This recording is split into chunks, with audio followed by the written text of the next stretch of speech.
Olá, hoje o TCE Notícia vai falar sobre a última atração do Momento Cultural do Tribunal de Contas do Estado, o show Vinícius e Tom, Palavra e Música.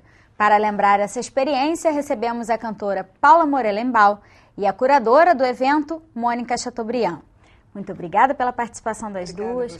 Mônica, eu vou começar com você para a gente falar sobre esse papel de um novo protagonista cultural do Estado, que está sendo desempenhado também pelo TCE agora, e sobre esse show que foi realizado mais recentemente com a Paula e com o José Miguel Vinícius, que a gente explicar o que isso traz de repercussões para esse público que está indo, né, curtir esse momento. Esse projeto é um projeto que eu acho que é um presente que o tribunal deu à cidade do Rio de Janeiro, as pessoas que tiveram possibilidade de assistir, inclusive foi bastante divulgado. Foi um espetáculo que foi uma aula. O José Miguel Wisnik, ele é da USP, veio fazer o show aqui com a gente. É um show que fala de Vinícius, fala da Bossa Nova, fala de Tom e fala de Vinícius, de como surgiu a Bossa Nova, do contexto da Bossa Nova, que já é assimilada e conhecida, inclusive, por essa juventude que está aí. Ele fala do movimento, do que foi esse movimento, né? É um movimento que foi uma mudança de um período em que se cantava músicas melancólicas, músicas de fossa, e aquela juventude carioca da Zona Sul, na época, universitários, que escutavam muito jazz, escutavam jazz bastante americano, principalmente, queriam fazer alguma coisa nova, né? E, enfim, vem a batida de João Gilberto, vem a batida no violão de João Gilberto, com a melodia de Tom Jobim e os poemas de Vinícius de Moraes, falando de temas mais leves, temas da cidade. A juventude da época, então, ficou assim encantada, fascinada. E a Bossa Nova, por ter esses elementos de uma música popular, com algumas características de música de concerto, quer dizer, na harmonia, digamos assim, ela tem um som universal, que significa um som que pode ser ouvido em qualquer canto que ele é identificado, exatamente por esse caráter de universalidade que a Bossa Nova tem.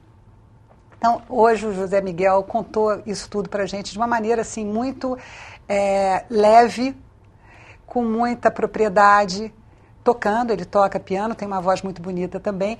E a Paula fazia parte da banda nova do Tom Jobim, e uma pessoa que canta há muitos anos, ela tem isso entranhado, ela canta isso de uma maneira muito orgânica. Então foi assim um presente. Eu acho que eu fiquei assistindo também, eu estava assim embevecida, e foi bom demais.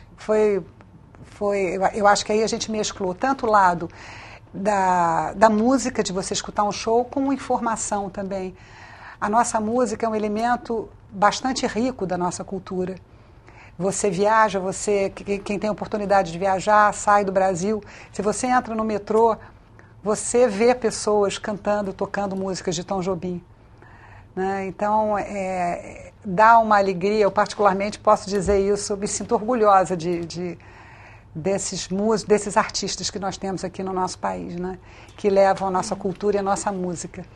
Paula, esse é um projeto agora bastante acessível à população, as pessoas podem, né, presenciar um momento que não é tão comum no dia a dia, e você e o José Miguel Wisnik, vocês estão, na verdade, trazendo um projeto que também é diferente por ter uma associação de música com a literatura. Queria que você explicasse como é que se deu a elaboração desse projeto, o que ele traz de novidades para o público. Sim, esse projeto se deu por ocasião de um relançamento da obra completa de Vinícius de Moraes, já há alguns anos atrás, e nós fomos convidados pela Suzana de Moraes, filha do Vinícius, que é nossa colega, ela infelizmente faleceu, e ela então nos convidou para fazer essa homenagem num teatro aqui do Rio de Janeiro. E então, como o Zé Miguel, como Mônica disse, é um professor, ele tem esse dom né, da fala, e tem todo esse saber também contido, né? Então, nós então nos reunimos com essa ideia, vamos mostrar a música né, o Vinícius como compositor, na época nem tinha Tom ainda nesse projeto, né? O projeto era só, o foco era Vinícius, por conta do lançamento. Vamos mostrar o Vinícius como letrista, poeta e compositor também, mas vamos acrescentar mais do que simplesmente a música dele, que já é muito famosa. E aí dessa ideia, fomos desenvolvendo essa ideia, Zé Miguel Wisnik, eu e o Arthur Nestrovski, que toca violão, que agora está trabalhando na USESP, é o diretor, né, musical da USESP, São Paulo. E eles são paulistas, né? Eu sou a carioca do grupo. E eles acham muito engraçado isso, que paulista, né, e carioca tem uma paixão ali, né? Então, nós então montamos esse espetáculo assim. Na verdade, nós cantamos canções, mas ele então explica coisas, né? Essa que a Mônica estava dizendo, que é um plus realmente, porque tira a gente daquele mundo que a gente já sabia, né? Do conforto, né? Que a gente já conhecia aquelas canções, Tarde de Itapuã e Água de Beber e tantas outras que estão no show, mas de repente você dá um mergulho nelas, entende? Você começa a entender a música por outro lado. Quando ele analisa o poema, sabe? Ele coloca a música ali mais, você sai da parte, né? Você vai um pouco mais para a teoria. Isso também é uma coisa muito interessante, sabe? Porque são músicas muito famosas, que todos nós nascemos, está no nosso sangue, né? Nascemos ouvindo, nossos pais também, mas a gente nunca foi tão profundamente, como se a gente estivesse numa aula, por isso chamamos aula show. A gente analisa cada uma dessas músicas e o momento, talvez, né, ele até brinca, o Zé, que como Garota de Ipanema, por exemplo, parece que é uma música facílima, que, né, tinha um poeta e um compositor sentados num bar e passa uma menina e parece, então chega o compositor, pega um guardanapo, sai escrevendo e aí sai aquela obra-prima. Não é nada disso, eles demoraram anos e anos. Muitos poemas foram escritos até, né, burilados, até realmente chegarem à conclusão de que seria aquele poema de Garota de Ipanema, né? Então, que às vezes a gente acha linda uma determinada canção, porque é um clássico também, está tão habituada a ouvir, mas nunca parou realmente para pensar como aquilo foi construído, né? E a profundidade até daquela letra, né? Então, eu acho que essa é a graça mesmo dessa aula show, que a gente chama Vinícius e Tom, Palavra e Música. A graça é essa, são essas músicas com esses comentários, né? Bem que fazem com que toda a plateia fique realmente hipnotizada, porque ela é o universo dela, porém de uma forma diferente que ela talvez nunca tenha pensado. Entendeu? Sim, e feito tudo com muita leveza. Com muita leveza, que ele ensina, mas com leveza. É gostoso de ouvir, né? E as pessoas se identificam, ele dá espaço, a Paula dá espaço para que as pessoas cantem, porque são músicas conhecidas, né, Paula?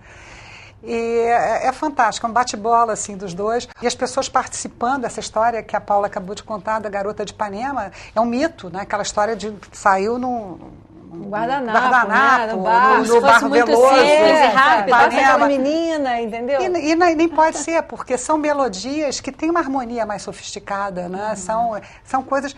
A bossa nova, ela foi feita com cuidado, né? As músicas são músicas com tratamento cuidadoso. Enfim. Eu fiquei muito feliz de ter sido convidada para participar desse evento no TCE, no teatro, porque eu acho realmente genial você ter um espaço daquele, um teatro com um equipamento ótimo, super bem equipado. É um teatro grande, né, relativamente grande, você pode ter uma boa plateia ali e de graça, quer dizer, entrada franca para quem quiser, sabe? Eu acho isso uma das melhores coisas que podem existir, né? O primeiro mundo, né? Eu acho que é isso. A gente tem que agradecer, realmente, eu agradeço o convite, né, de vocês, e agradeço também que exista aí essa ideia de que continue isso acontecendo. Muitos shows e muitos eventos. Eu queria aproveitar também para agradecer a você, Paulo, José Miguel, ao Gabriel, que eles vieram dentro das possibilidades da gente e aceitaram, porque pelo projeto ser o que é, ser um projeto de cidadania. Enfim, eles concordaram com as nossas condições, né? São músicos que, enfim, músicos bastante que se apresentam lá fora, que são muito solicitados, né? Inclusive fizemos essa apresentação na Inglaterra, né? Tivemos que falar um pouco de inglês, inclusive você imagina ter que explicar tudo, essa história toda, né? Mas também foi um evento literário, foi a primeira Flip que teve na Inglaterra, que é a Flip que tem em Paraty, né, há muitos anos. Fizeram agora, estão fazendo também na Inglaterra, chama Flipside. Então nos convidaram para fazer a abertura dessa Flipside, né, que já tínhamos feito a Flip aqui. Então a gente faz muito esses eventos assim, literários, sabe? Porque tem essas pessoas que têm interesse em saber mais, né? Não só da poesia como poesia, mas um pouco mais, e aí entra a música, né? E não só no Brasil, né? Nesse caso, a gente vê Exatamente. feiras literárias Exato. em outros países que também manifestam interesse pela música brasileira. Pela música e pela poesia. Pela poesia também, poesia. né? Pela literatura. É um movimento também, eu acho, assim, de educação, né? Nós já tivemos a Viviane Moser falando conosco, e a Viviane disse isso, é uma dinâmica informal de você educar. Né? Você educa, as pessoas recebem aquela informação e sem perceberem que estão, quer dizer, não é uma coisa imposta, é uma coisa que flui naturalmente e que existe uma troca. Tanto nessa parte da música, quanto na parte das rodas literárias, das rodas filosóficas. Né? Eu acho que é tudo uma coisa só. Quer dizer, é uma manifestação da sensibilidade. E a gente não pode pensar que esse tipo de evento não vai ter receptividade no público, porque é o contrário, né? É uma coisa que não é muito divulgada, não é muito desenvolvida em muitos espaços, mas que há o interesse real da população. Mas eu acho que se eles se repetem, né, como está acontecendo, você acaba criando um público. Um público interessado que vai, entende? E procura, né? Começa a participar. E começa a participar. Isso é uma questão que você vai criando isso, né? Sim. Um trabalho com certeza, que você tem, né? Com certeza. A gente precisa fazer um pequeno intervalo, mas a gente volta falando sobre esse assunto no próximo bloco. É só um minutinho, a gente volta já já.